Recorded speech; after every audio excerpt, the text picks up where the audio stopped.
러시아 최북단에 9개월 동안 겨울이 지속되는 도시가 있습니다. 해가 몇 주 동안 사라지고 기온이 영하 50도까지 떨어지고 바람이 면도날처럼 살을 내는 듯한 추위가 찾아오고 건물들은 버려지고 동네 전체는 텅 비고 잊혀진 영웅들의 동상들은 만년설에 뒤덮입니다.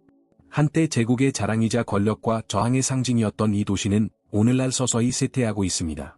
매년 새로운 건물이 무너지고 있습니다. 매년 겨울마다 더 많은 가족들이 이곳을 떠나고 10년마다 수천 명의 사람들이 이곳을 고향이라고 부르기를 포기합니다. 하지만 여전히 남아있는 사람들도 있습니다. 모든 것이 도시를 종말로 몰아넣으려는 음모를 꾸미는 듯 보일 때 도시를 살아있게 하는 것은 무엇일까요? 기후 자체가 인간이 살 수 없는 곳에서 자란다는 것은 어떤 의미일까요? 그리고 세상이 잊은 도시에 사람들은 머물고 싶어 할까요? 이 모든 것, 그리고 그 이상의 것들을 지금 바로 확인해 보세요. 오늘의 벨루문도에서는 러시아 최북단으로 가서 많은 사람들이 지구상에서 가장 우울한 도시로 낙이는 도시의 삶을 보라드립니다. 비극으로 탄생하고 희생으로 성장했으며 이제 세계 최정상에서 불확실한 미래를 마주하고 있는 곳입니다.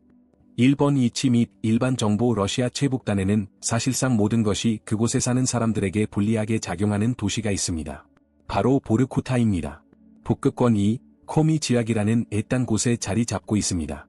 들어본 적이 없더라도 놀랄 일은 아닙니다. 지도나 생존 다큐멘터리에서만 볼 수 있는 그런 곳이니까요.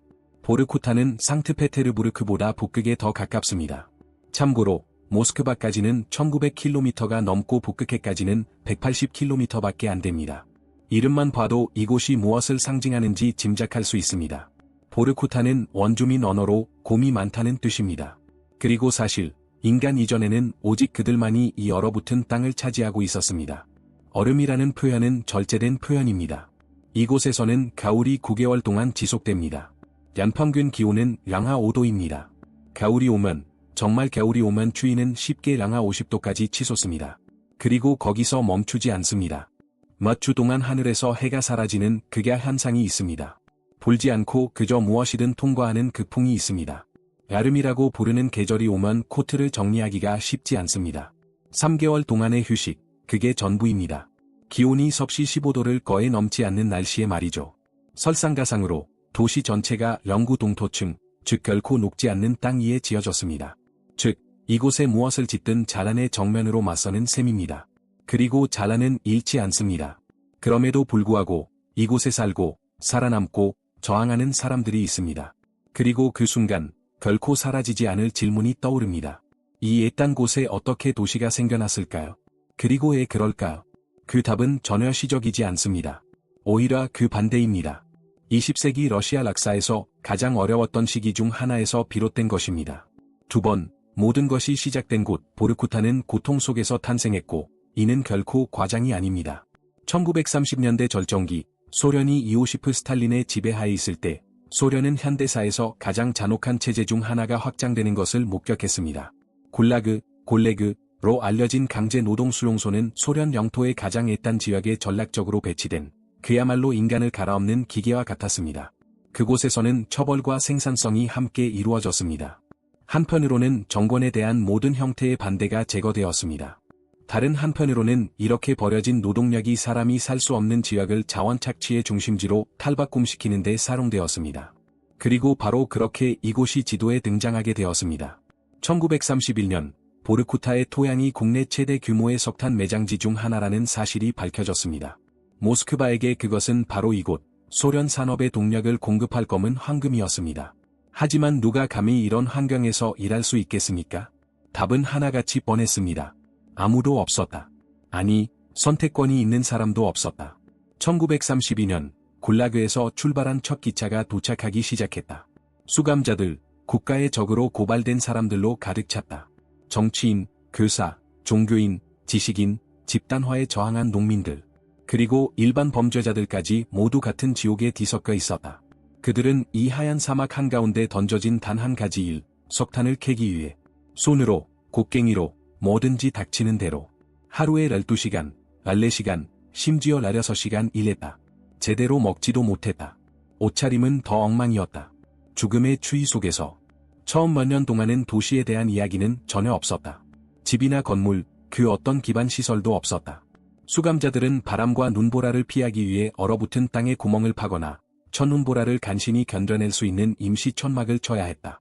굶주림, 추위, 그리고 강제 노락은 거의 확실한 사형 선고나 다름없었다. 그리고 악천 후에 굴복하지 않은 사람들은 탈진, 질병으로 죽거나 임시 갱도에 파묻혀 죽는 경우가 많았습니다. 그럼에도 불구하고 그곳에서는 석탄이 계속 나와야 했습니다. 그래서 살아남지 못한 사람들을 대체하기 위해 해마다 더 많은 수감자들이 그곳으로 보내졌습니다. 그렇게 막사는 조금씩 숙소가 되었습니다. 그 후 최초의 행정건물, 경비반 기숙사, 광산 유지 보수시설, 그리고 마침내 자유노동자들을 위한 주택이 들어섰습니다.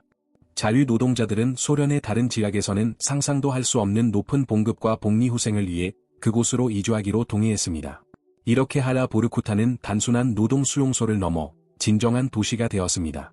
그런 환경에서 지어진 곳을 진정한 도시라고 부를 수 있다면 말입니다. 그곳의 모든 것은 광산을 중심으로 돌아갔습니다. 도시 자체의 구조도 오늘날까지도 이를 반영하고 있습니다. 도시는 마치 작은 이성처럼 각 광산 주변에 여러 개의 정착지가 분포된 고리 모양으로 설계되었습니다.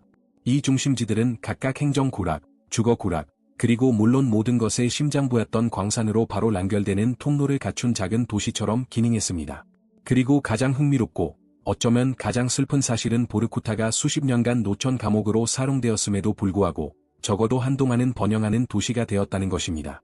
1953년 스탈린이 사망한 후 수용소들은 해체되기 시작했습니다. 강제 노동은 점차 줄어들다가 1962년에 공식적으로 종식되었습니다. 하지만 여기서 거의 아무도 언급하지 않는 부분이 있습니다.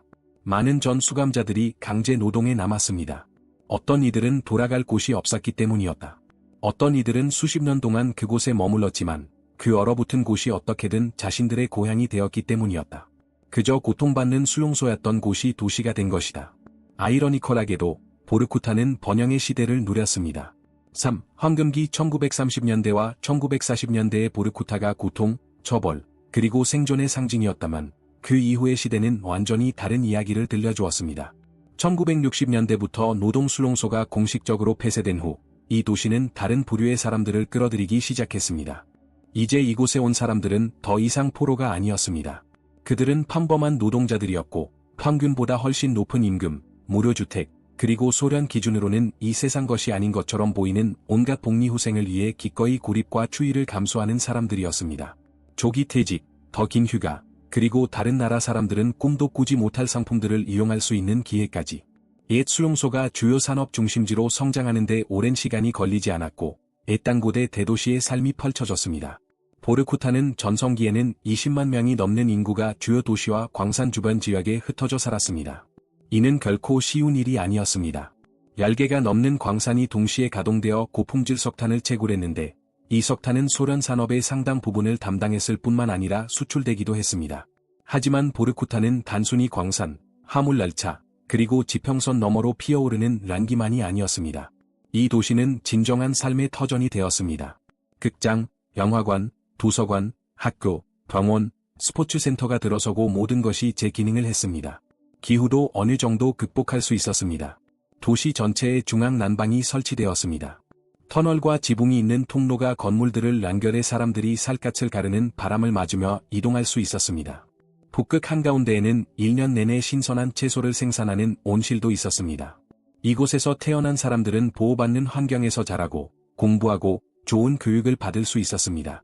많은 사람들이 모스크바와 레닌그라드, 지금의 상트페테르부르크에 있는 대학교에서 공부하기 위해 장학금을 받았습니다. 그리고 이곳에서 일하기로 선택한 사람들은 자신이 무엇을 하고 있는지 정확히 알고 있었습니다. 계산은 간단했습니다. 15년이나 20년 동안 일하고 좋은 수입을 얻고 돈을 저축하는 것이었습니다. 솔직히 말해서 쓸 데가 별로 없었으니까. 그리고 러시아 남부, 우크라이나, 혹은 그 외 다른 어느 곳이든 기후가 좋은 도시로 이사했습니다. 오랫동안 그곳에서 사는 것은 실로 자부심의 원천이었습니다.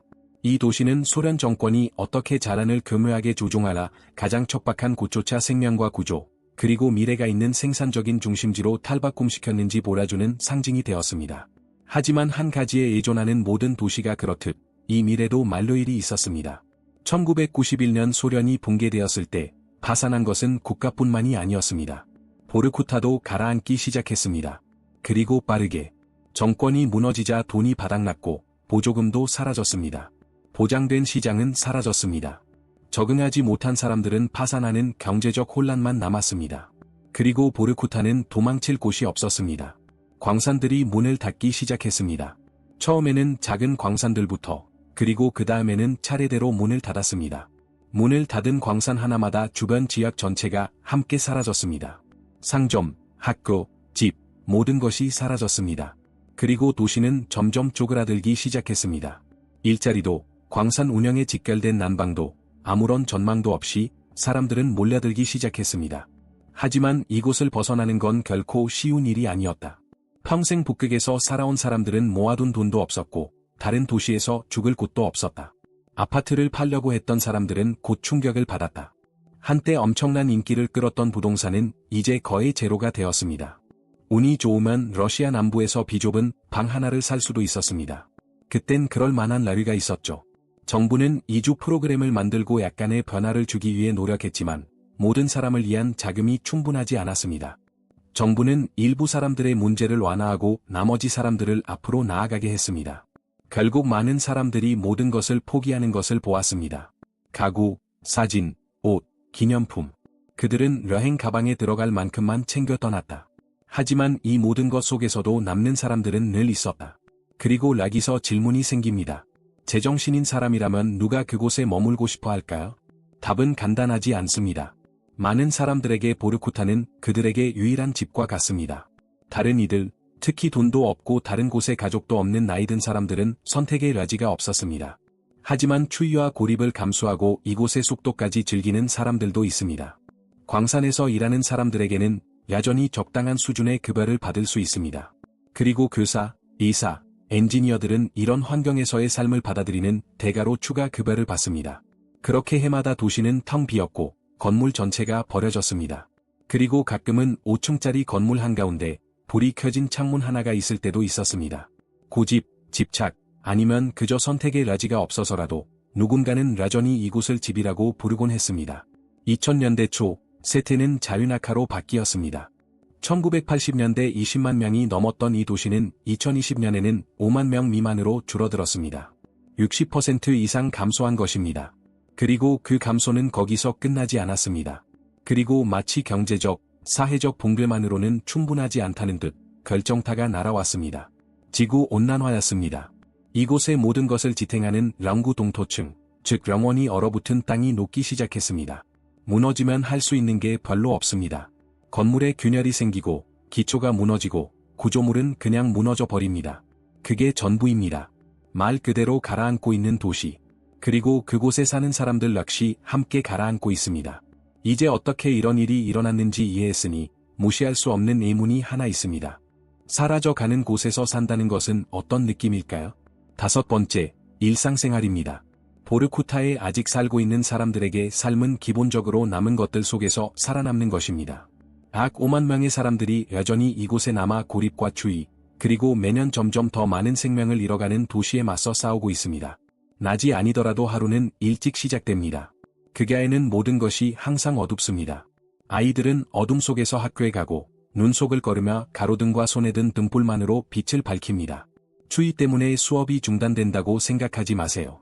수업은 기온이 영하 50도에 가까워질 때만 취소됩니다. 그리고 그 경우에도 가장 어린 학생들만 취소됩니다. 10대들이 뒤따릅니다. 아직 문을 난 학교들은 가을부터 창문을 단열 테이프로 봉해 놓았습니다. 들어오는 바람을 막기 위해서죠. 그리고 이 테이프는 해가 다시 뜨기 시작하는 봄이 되어서야 벗겨집니다. 일자리를 찾는 사람들에게는 선택의 여지가 많지 않습니다. 남성들에게는 위험하고 언제든 문을 닫을 수 있다는 것을 알면서도 여전히 운영되는 광산이 남아 있습니다. 많은 여성들에게는 공공서비스, 학교, 병원, 시청이 남아 있습니다. 그리고 그게 전부입니다. 젊은이들은 떠나고 싶어 합니다. 학교를 마친 사람들은 이미 이곳을 떠나고 싶어 합니다. 한때 기준점이었던 대학은 오늘날 학과도, 교수도, 신입생도 거의 없습니다. 다른 도시로 유학을 떠난 사람들이 다시 돌아오는 경우는 거의 없습니다. 시장에는 기본적인 것들만 있습니다. 비싸. 모든 게 먼 곳에서 와. 과일, 채소, 고기까지요. 작은 것이 큰 대가를 치르게 합니다. 여기서 사칠한 신선한 음식입니다. 야간은 더 이상 존재하지 않습니다. 극장은 가능한 한 문을 열고, 영화관은 한동안 문을 닫았고, 나이트클럽은 아예 문을 닫았습니다. 도서관과 일부 문화센터는 여전히 버티려고 애쓰고 있지만 얼마나 버틸지는 아무도 모릅니다. 인터넷은 많은 사람들이 바깥 세상과 소통할 수 있는 사실상 유일한 창구가 되었습니다. 이곳은 젊은이들이 교류하고 이야기를 나누며 무엇보다도 이곳과는 다른 삶의 방식이 있다는 것을 기억하는 곳입니다. 도시 외곽으로 나가는 교통수단은 제한적입니다. 공항은 있지만 항공편은 비싸고 날씨 때문에 자주 결항됩니다. 90년 전 최초의 수감자들을 실어 날랐던 바로 그 철도는 여전히 전국을 연결하는 가장 믿을 수 있는 연결수단입니다. 특히 겨울은 더욱 힘듭니다. 극심한 추위와 끊임없는 어둠 외에도 어쩔 수 없이 고립되는 상황입니다. 많은 주민들이 직장에 가거나 생필품을 사는 경우를 제외하고는 몇 주 동안 집 밖으로 나가지 못하고 있습니다. 정신건강은 심각한 문제입니다. 어둠, 추위, 외로움이 합쳐지면 정신건강에 악영향을 미칠 수 있습니다. 우울증, 불안, 알코올, 약물은 우리 일상의 일부가 되었습니다. 그리고 종종 모두가 이미 알고 있는 방식으로 끝나기도 합니다. 그럼에도 불구하고 안전하게 살아남는 사람들은 나눔을 실천하는 사람들입니다. 이상하게도 거의 무의식적인 공동체 의식이 느껴집니다. 그리고 여전히 이 도시의 주요 행사인 미네이루 데이는 모두가 함께 모아 무언가를 하고 기념하며 그 모든 것에도 불구하고 이곳에는 여전히 생명이 존재한다는 것을 기억하는 보기 드문 순간이 됩니다. 단지 사람이 점점 줄어들고 있을 뿐입니다. 매년 또 다른 가족이 짐을 싸서 떠나기 때문입니다. 미래 보르쿠타의 미래는 어떻게 될까요? 당국과 전문가들의 의견은 엇갈립니다. 러시아 정부에 물어보면 낙관적인 답변이 쏟아집니다. 신문에서는 이 도시가 북극 작전을 위한 물류기지로 활용될 가능성이 있다고 보도합니다. 빙하가 녹으면서 새로운 해상 교통로가 열릴 수 있습니다. 이미 철도로 연결된 보르쿠타는 이러한 시나리오에 유용할 수 있습니다. 그들은 또한 이 도시가 군사적 가치를 지닌다고 간접적으로 말합니다. 북극이 분쟁 지역이 된 것은 공공연한 사실입니다. 그리고 이곳, 인적이 드문 곳에 기지를 두는 것은 영토를 방어하려는 사람들에게 큰 변화를 가져올 수 있습니다. 하지만 실제로 계산기를 들고 이 상황을 바라보는 사람들은 다른 것을 봅니다. 경제학자들은 보르쿠타를 운영하는데 매년 수십억 달러가 든다고 말합니다. 그리고 돈만 생각한다면 아직 이곳에 살고 있는 사람들을 모두 데려가 집과 일자리, 그리고 다른 도시에서 새로운 삶을 살게 하고 아예 문을 닫아버리는 편이 더 저렴할 것입니다. 환경론자들도 힘을 빼지 않고 있습니다. 전 세계가 화석 연료를 없애려 애쓰는 와중에 이미 녹고 있는 툰드라 한가운데서 석탄 채굴을 언제까지 계속하는 것이 합리적인지 그들은 묻고 있습니다. 여기서 계속 채굴하는 것은 비용이 많이 들 뿐만 아니라 시대에 뒤떨어진 일로 여겨집니다. 진실은 보르쿠타가 기이한 실험 도시가 되었다는 것입니다. 고난 속에서 탄생하라 몇 년간의 영광을 누렸지만 이제는 살아남기 위해 발버둥 치는 도시입니다. 주변 모든 것이 이곳이 살 곳이 아니라고 소리치는 상황에서도 말입니다. 지금은 거기에 있다. 더 작고 부서지고 텅 비어 있지만 하지만 분명히 있다. 어떻게든 버티고 질질 끌며 나아가는 도시. 모든 것이 자신을 가리키고 있는데도 죽기를 거부하는 도시.